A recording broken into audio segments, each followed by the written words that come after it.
What is up, guys? I know it's been a while since I posted on the channel, or really on anything apart from some other social media stuff, but I thought I would bring you a video today on the final product of my Subaru Wrx.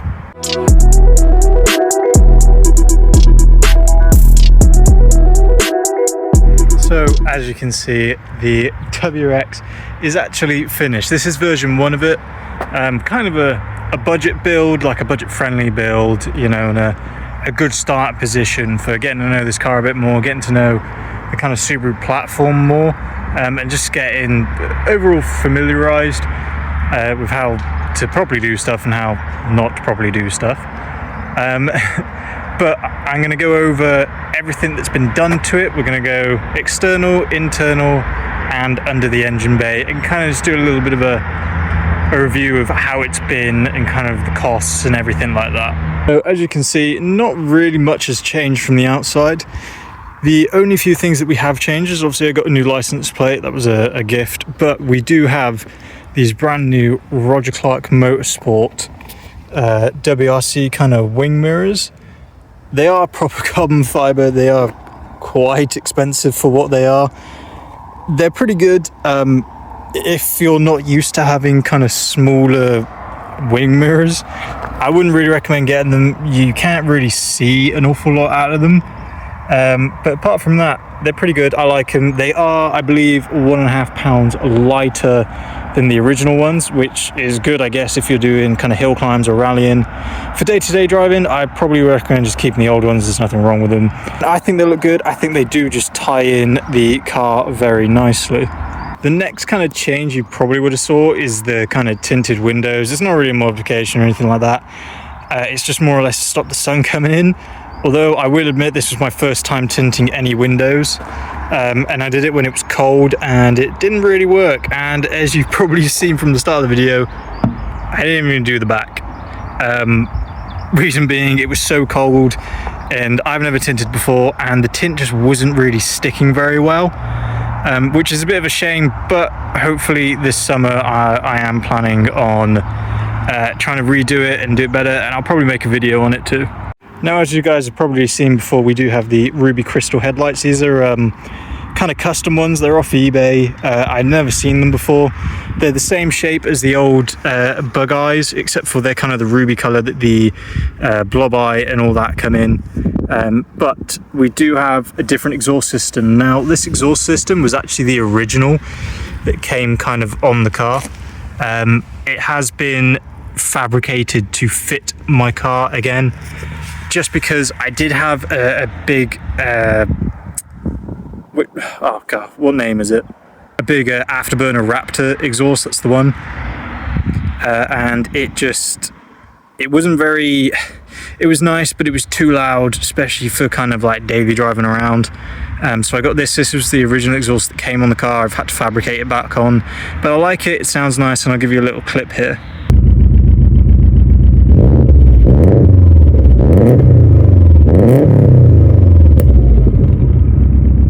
Now, apart from those, and obviously the different caliper wheel color, which you've already seen, not much has changed from the outside. I mean, you've got some JDM orange indicators, obviously the mud flaps which have been on there. Not much has changed since you saw it last in the garage when it wasn't really running right. But let's hop into the interior and I'll show you what's been done in there. So as for the interior, there's not a lot that's been done. I think the main thing that's been done is probably these gauges. Now, we have, going from left to right, we have a oil temp, oil pressure, and then a turbo gauge. The oil temp and pressure is, well, the pressure is because I don't trust these things, especially considering it's a boxer engine. All the oil kind of sits at the bottom, and the oil temp is because even though the temperature gauge on there goes up, your oil still isn't really hot. Apart from that, not much has changed. I mean, we have the door cards, which you guys saw me install. We do have a blue Subaru carpet as well, which is nice. Apart from that, nothing's really changed. I mean, I got a seat cover, but that's about it. And that was from Scooby World. Really recommend, actually. They're really nice, especially if you got kind of like a dusty job or anything like that. You go out walking and you're wet or you're muddy. I'd really recommend them. They're actually pretty good. And that's kind of it. Nothing's really changed on the inside, but the one thing that has changed is what's under the bonnet. So here we have it. This is what months and months of preparation has given me. Voila.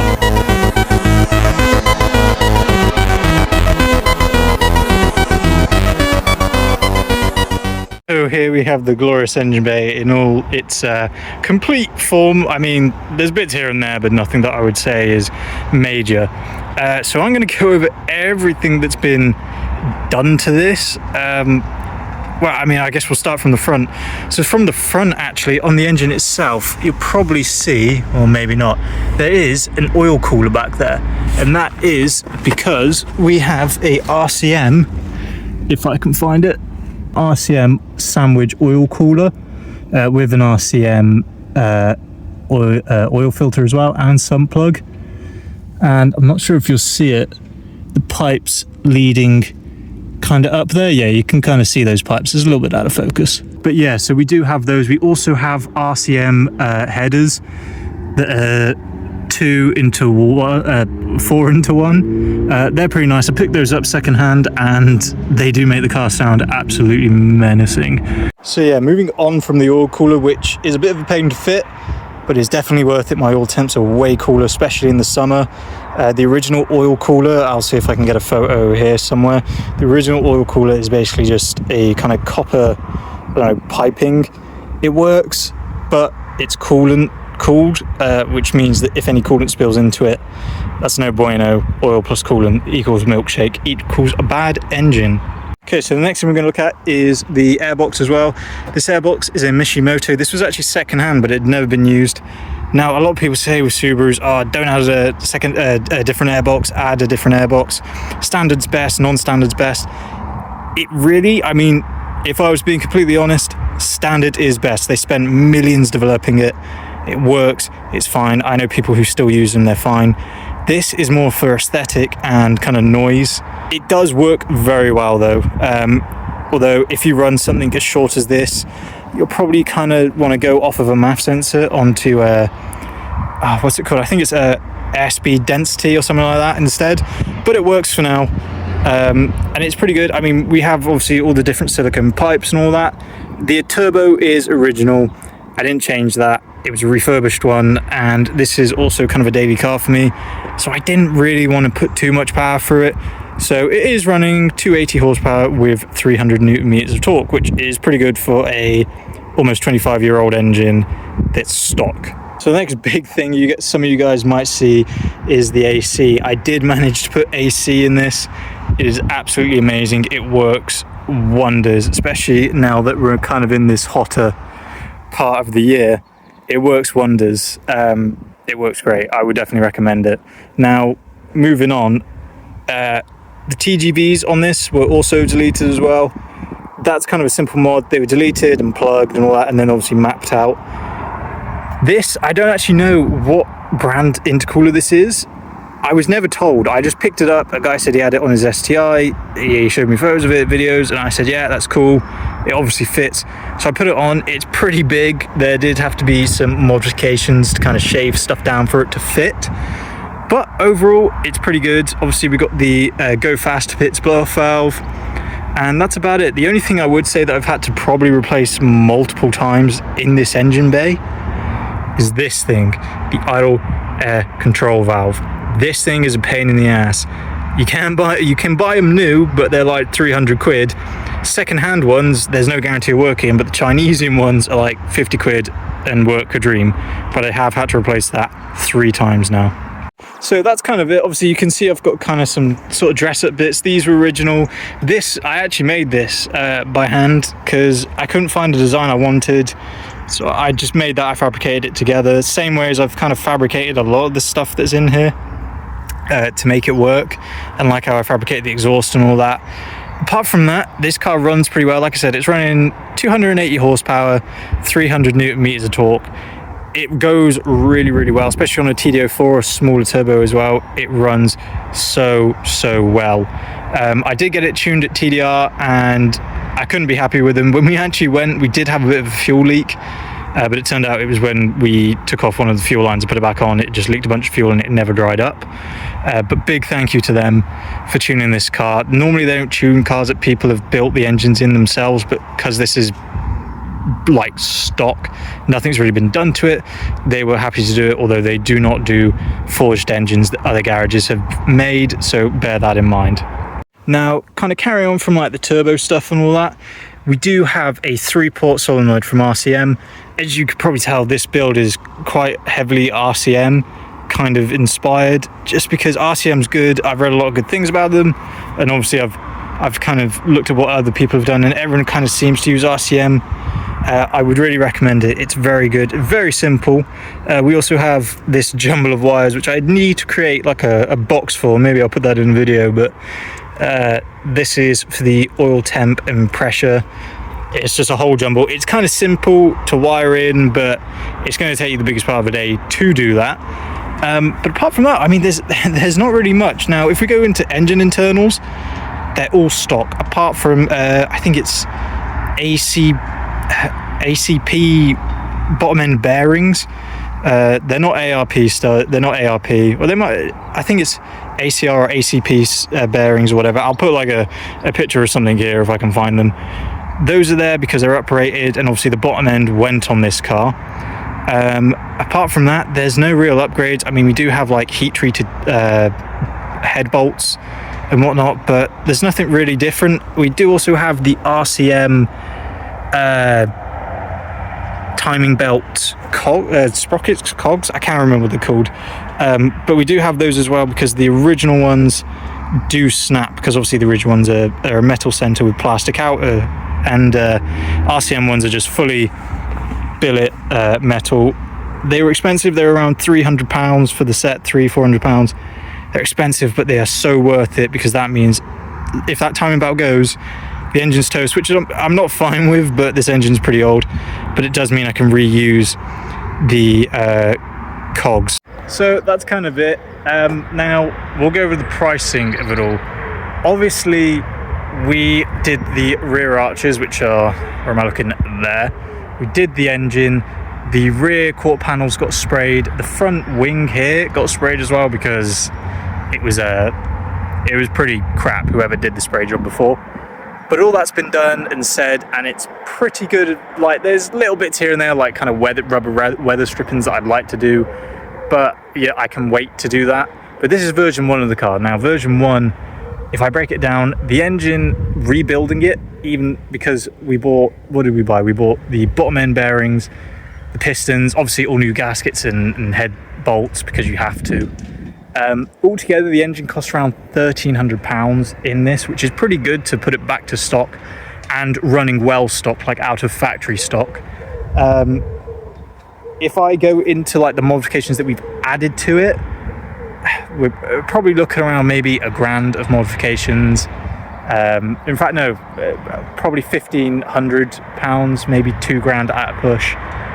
That's for stuff like the exhaust manifold, the oil cooler, the oil cooler sandwich from RCM, you know, all the pipes for it, all that kind of stuff, like the paint, even to paint the calipers. If we're counting all that, it's probably $1,500 to $1,500 to maybe £2,000, which isn't bad, to be honest. Stuff for cars is just so expensive nowadays that you kind of expect it to be that much. As for the paint, because a friend of my dad's did it, who's been painting a lot, I thanked him so much when he did it in our garage. The paint cost me about 250 quid. So altogether, with the modifications, the restoration, the paint and all that, I'm probably, I don't know, I'm probably about maybe $3,500, $4,000 at a push in the car. Now, that is not a flex whatsoever. You see some of these guys out there and they have got money coming out of their eyes, and they're putting like a $2,000 turbo in the car. This is just from someone who, you know, has just done it in his garage. Done it with his dad in his garage. Is it doable? Yes, absolutely. Was all of this done at once? No, it wasn't. The body panels were done over a few months. The engine actually took probably like a week or two to do. because the engine is probably the simplest part to do, because it's just taking apart and putting new parts in that are better. But this car was sat for 4 or 5 months, and then it had not been mapped for about a month or so, just run it in. It got mapped, and I've had it mapped for maybe a good almost half a year, and it's absolutely amazing. The guys at TDR did such a good job at it, and I thank them all the time. But yeah, so altogether maybe top end 4 grand. That's quite a lot of money, especially to put into a car, but it's to put into a classic car. It's a car that's growing in value. I couldn't buy something in this state, or this car in this state, for what I paid for it now. Now they're like WRXs, like really clean WRXs, are probably like 8 grand now, which is insane considering how much I bought this car for. One other back on it, it was one of the cleaner ones I'd seen. I'd seen loads of other ones and they weren't that good, and it was very disappointing, but I love it. And even though it's cost me an arm and a leg and cost me my sanity in the process, I wouldn't have had it any other way. And I hope that you guys see this and think, you know what, that old car, you know, that classic car or anything like that, I hope you see this and think, you know what, I can do it because he did. I'm just a guy who loves his car, wanted to rebuild it after it broke, because, you know, you save a car, you save a life, really. But that's kind of it. Now, as for living with the car, it's been up and down. Obviously, fuel prices nowadays is shit, but so is everything else. Guys, that's just kind of an overview of my car. Just kind of wanted to show you what's been happening and what I've been doing, and kind of why I haven't really been posting anything, if not. But yeah, I hope you guys enjoy this, and I hope you guys see it and think, you know what, I'm going to save that car on Marketplace, or I'm going to save my own car if you've already got a car. Or hey, I'm going to go get my license and then get a car like that, save it, you know. A lot of people don't do it, and a lot of people think it's stupid, but then again, I look at someone who spends thousands of pounds on perhaps makeup or bags, and I think that's stupid. But as long as you love it, that's all that matters. Thank you guys so much for watching. I hope this update was kind of a little short, fun video. I will try to be making more of these. I am actually going to Prescott Hill Climb this weekend, so maybe I'll make a video on that. If not, you'll probably see it on my Instagram or TikTok. I'll put those in the bio below. But yeah, guys, thanks for coming and watching, and as always, I'll see you in the next one.